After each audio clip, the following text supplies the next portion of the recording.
Hey there, welcome back to Pacer Talks About Bullying. I'm Bailey. We're glad you're here. For this week's episode, we're excited to bring you another installment of Ask Us. This is a feature on our series where students from around the country ask us their questions about all things bullying. Today's question comes from Dawn, a high school student, so let's hear what she wants to know. Hi, my name is Dawn, and I'm wondering, what do I do if I'm bullied outside of school?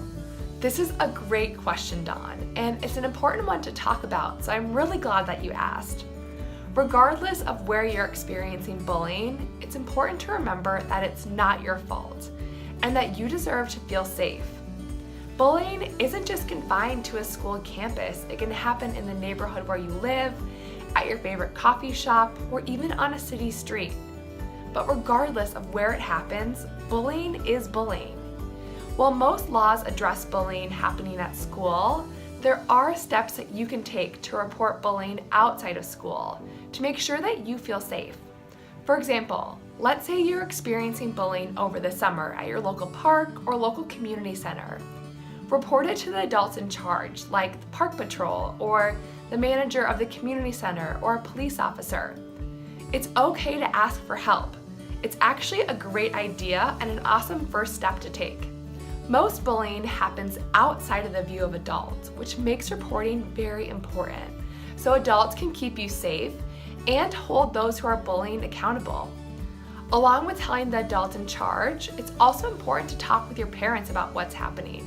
They can play a huge role in supporting you and making sure that you get the help that you deserve. Another step is to check if the place where it's happening has a code of conduct, like your local gym or even a sports team.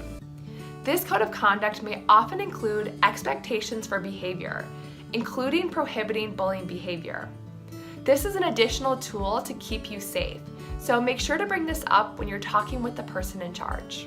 Along with talking with adults that you trust, it's also important to develop your own action plan. Whether the bullying is happening in school, outside of school, or online, Pacer's Student Action Plan is a great tool you can use to develop strategies to stop what's been happening. It's broken down into 3 steps. Step number 1 is to think about the bullying you've experienced. Who's involved? Where does it happen? And how does it make you feel? Then, for step number 2, consider how things could be different.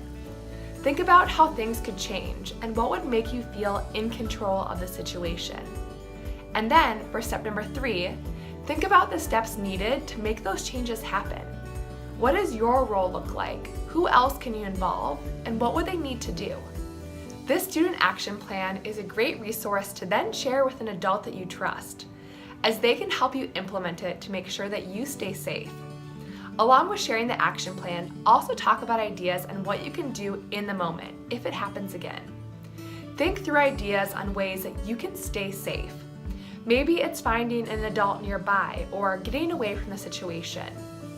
Just as it's important to prevent bullying, it's also equally important to have ideas on what you can do while it's actually happening. And that wraps up this week's episode of Pacer Talks About Bullying.